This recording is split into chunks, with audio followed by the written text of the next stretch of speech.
Hello students of class 8th. Good morning. We have learnt in chapter 3rd synthetic fibers and plastic.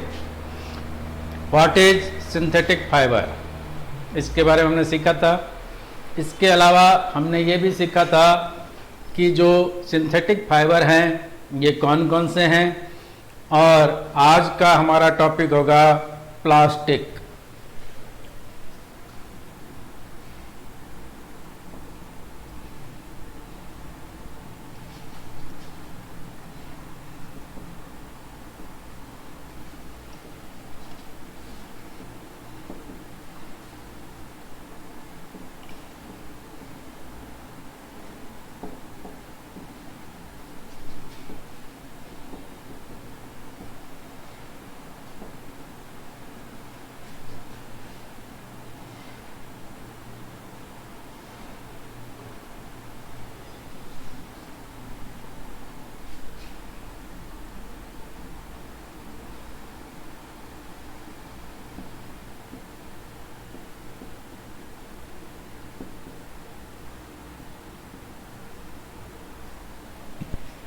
Plastic is also a synthetic fiber. यह भी क्या है, polymerisation के द्वारा बनता है. हमने पढ़ा था मोनोमर एंड पॉलीमर. मोनोमर इसका मतलब होता है एकलक, यानी एक यूनिट कोई भी चीज है, सिंगल है, उसको हम मोनोमर कहते हैं. और जब इसकी संख्या बढ़ जाती है तो उसे हम पॉलीमर कहते हैं. तो जैसे आपको बताया था हमने एग्जाम्पल में कि जैसे मोती के माला बनाते हैं हम, तो उसमें बहुत सारे मोतियों को गूंथ करके और फिर माला बनाया जाता है. तो इसी तरह से जैसे ट्रेन है, ट्रेन में बहुत सारे डिब्बे जुड़ते हैं, कि ये आपने देखा होगा, इसका अर्थ क्या हुआ, पॉली.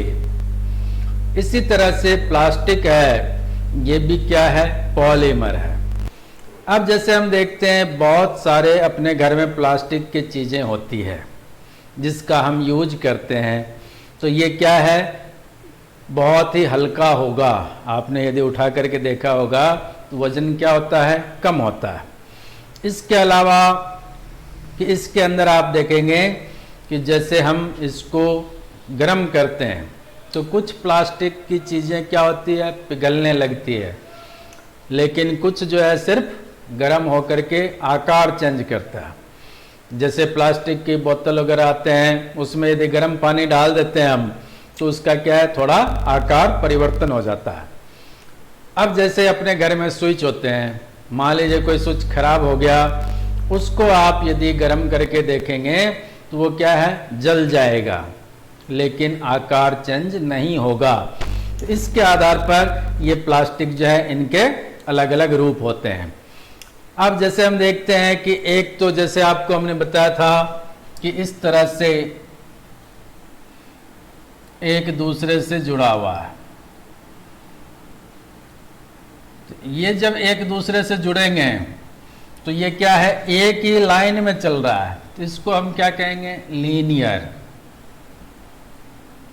जैसे मैथ्स में आपको बताया था लीनियर इक्वेशन, ऐसे इसमें भी क्या है, एक लाइन में चल रहा है, इसलिए लीनियर कहलाएंगे. अब जैसे मान लीजिए इधर से इधर ऐसे भी जुड़ गया, ठीक है, ये ऐसे जुड़ गए, ऐसे जुड़ गए, ऐसे जुड़ गए, तो इसका मतलब क्या है, अब ये लीनियर नहीं होगा.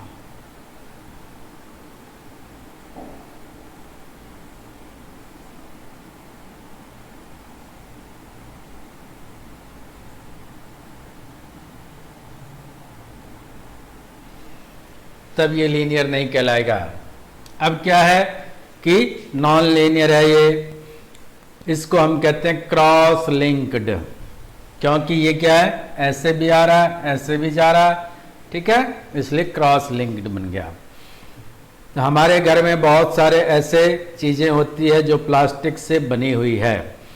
अब देखते हैं कि जैसे हमने आपको बताया कि गर्म करने पर आकार बदलना, इसको कहते हैं मोल्डेड.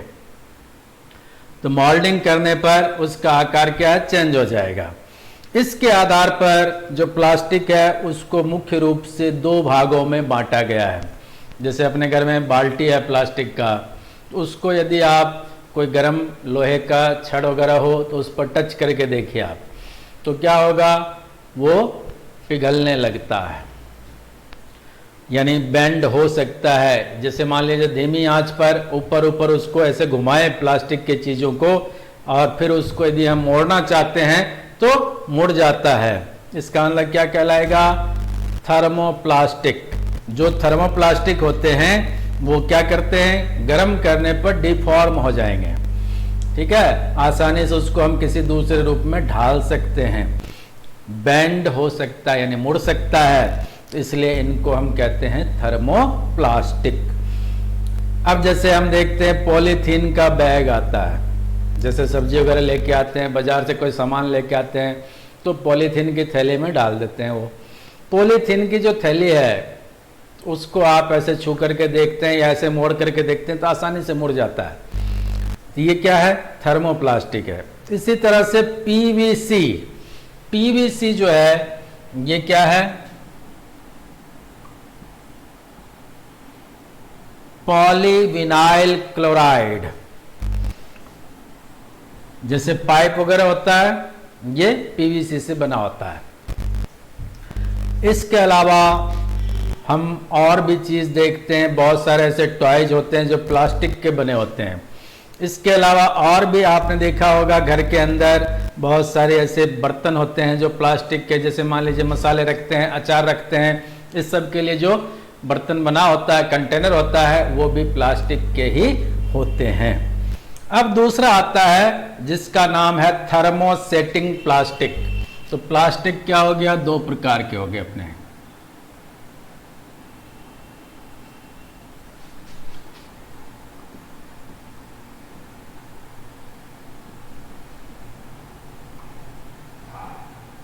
एक तो है थर्मोप्लास्टिक्स, दूसरा है थर्मोसेटिंग।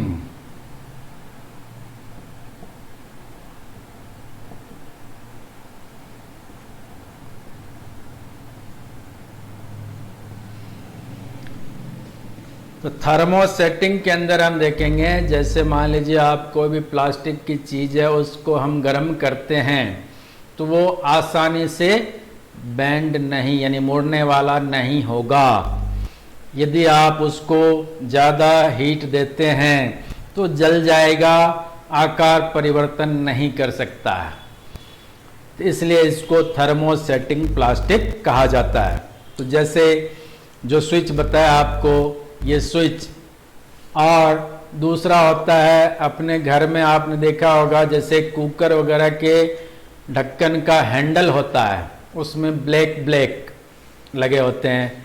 ऐसे ही जो कुकर है उसके दोनों तरफ ऐसे पकड़ने वाला लगा होता है काला काला, वो भी क्या है, प्लास्टिक से बना है, लेकिन वो थर्मोसेटिंग प्लास्टिक है।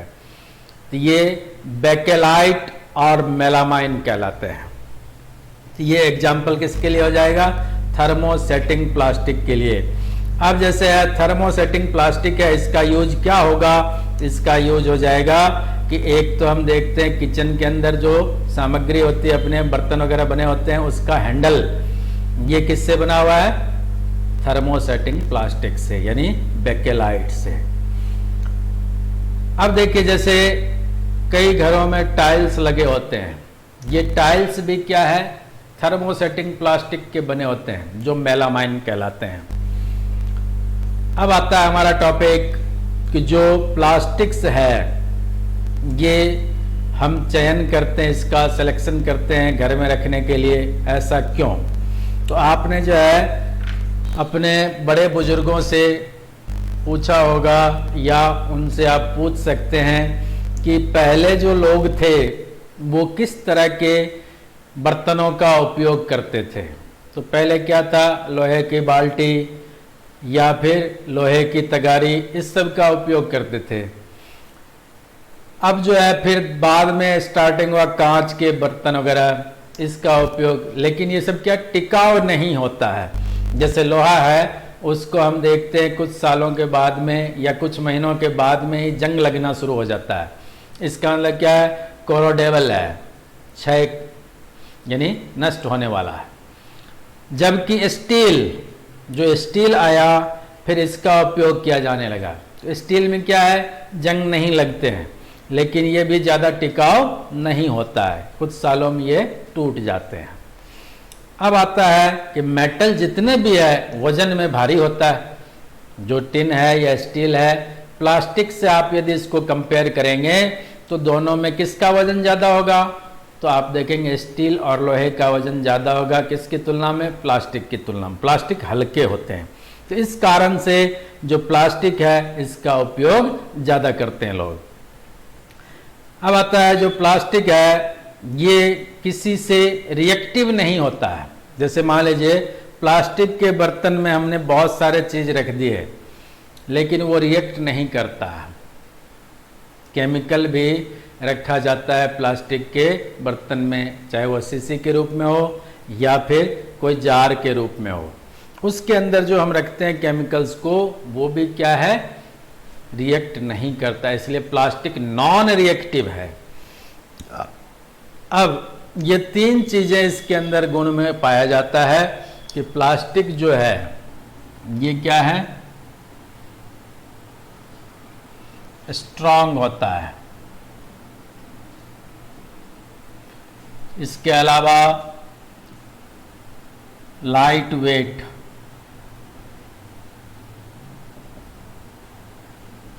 वजन में हल्का होता है और लंबे समय तक चलने वाला है, ड्यूरेबल होता है। ये प्रॉपर्टी जो है इसके अंदर, इसके कारण क्या है कि जो प्लास्टिक है इसका उपयोग ज़्यादातर लोग करते हैं। इसके अलावा हम देखते हैं जो प्लास्टिक है इसमें करंट नहीं आता है। इसका मतलब क्या हुआ कि प्लास्टिक जो है पुअर कंडक्टर ऑफ इलेक्ट्रिसिटी होता है।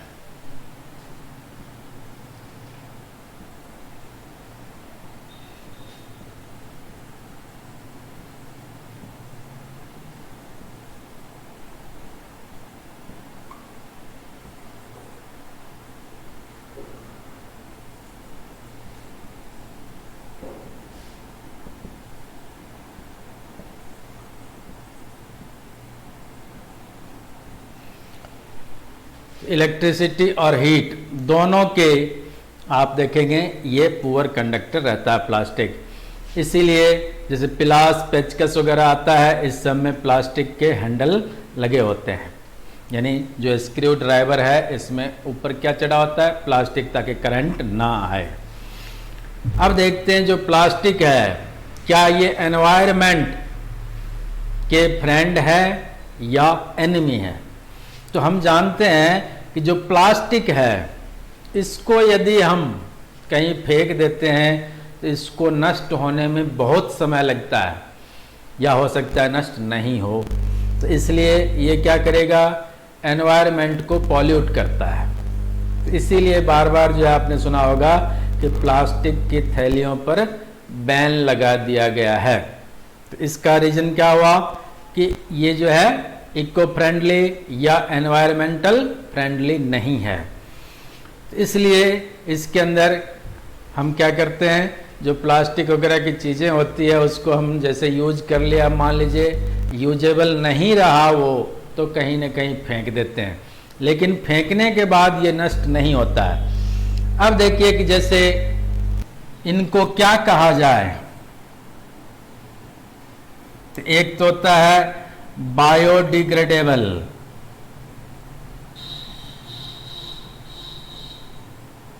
और एक होता है नॉन बायोडिग्रेडेबल।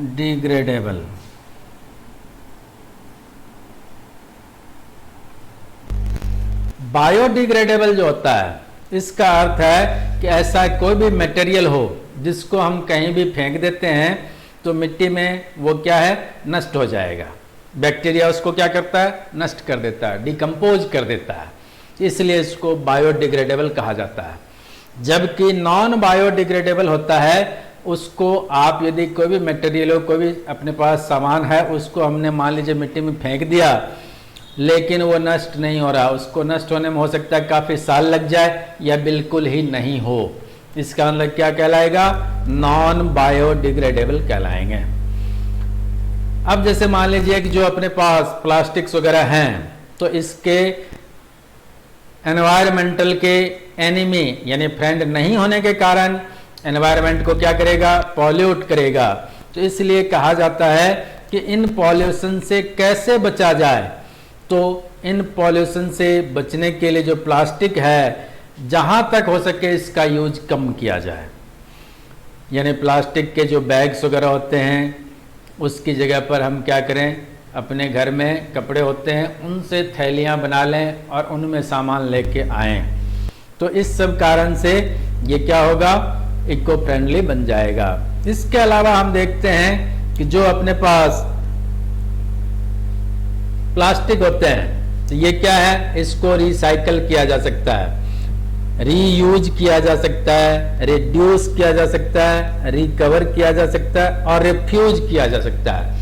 इस तरह से ये 5R साइकिल के द्वारा कंप्लीट करके और हम प्लास्टिक के द्वारा जो होने वाले एनवायरनमेंट हैं उससे बच सकते हैं। तो इस तरह से आप क्या करेंगे, जो प्लास्टिक है इसके गुणों के बारे में तो जान गए, साथ में अवगुण है इसके बारे में भी जान गए।